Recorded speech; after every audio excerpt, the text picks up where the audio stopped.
കുറേ പ്രിയദർശിനിമാർ സന്തോഷിക്കുന്നു, എന്നാൽ മറ്റു ചിലർ കരയുന്നു.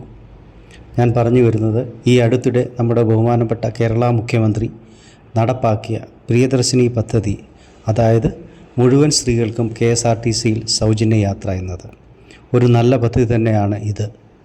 എങ്കിലും ഈ പദ്ധതി നടപ്പാക്കിയത് മൂലം മറ്റ് കുറേ ദൂഷ്യങ്ങളും ഇതിനോടൊപ്പം തന്നെ ഉണ്ടായിട്ടുണ്ട്. ഒരു പദ്ധതി നടപ്പാക്കുമ്പോൾ അത് യഥാർത്ഥമായി അർഹതപ്പെട്ടവർക്ക് കിട്ടണം എന്നത് ഗവൺമെൻറ് ഉറപ്പുവരുത്തേണ്ടതാണ്. ഈ പദ്ധതി നടപ്പായതുമൂലം മറ്റൊരു പക്ഷം ആൾക്കാർക്ക് ഉപജീവന മാർഗം തന്നെ നഷ്ടപ്പെട്ടു. അവരുടെ പ്രിയദർശിനിമാർ പട്ടിണിയിലേക്ക് വലിച്ചിഴക്കപ്പെട്ടു.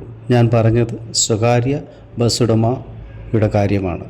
ആ മേഖലയിൽ ജോലി ചെയ്യുന്ന തൊഴിലാളികൾക്ക് നിത്യ ഉപജീവനത്തിന് പോലുമുള്ള വക അവരുടെ തൊഴിലിൽ നിന്ന് കണ്ടെത്താൻ പറ്റാത്ത അവസ്ഥയാണ്.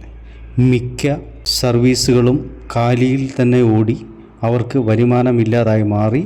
ഈ ഒരു പ്രസ്ഥാനം സ്തംഭനാവസ്ഥയിലേക്ക് തന്നെ മാറിയിരിക്കുകയാണ്.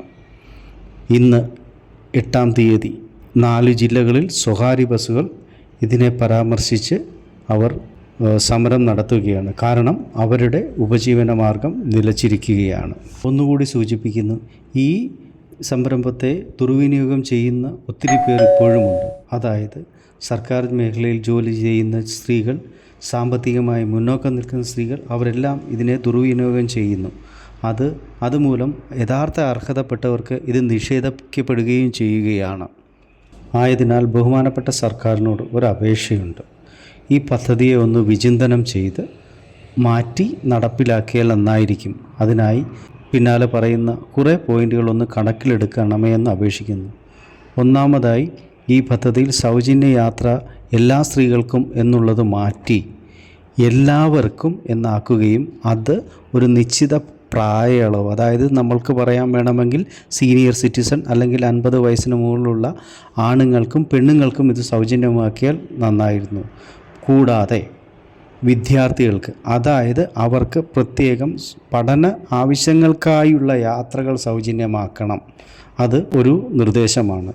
അടുത്തതായി, അംഗവൈകല്യമുള്ളവരെ പരിഗണിക്കുക, രോഗികളെ പരിഗണിക്കുക, സാമ്പത്തികമായി പിന്നോക്കം പരിഗണിക്കുക.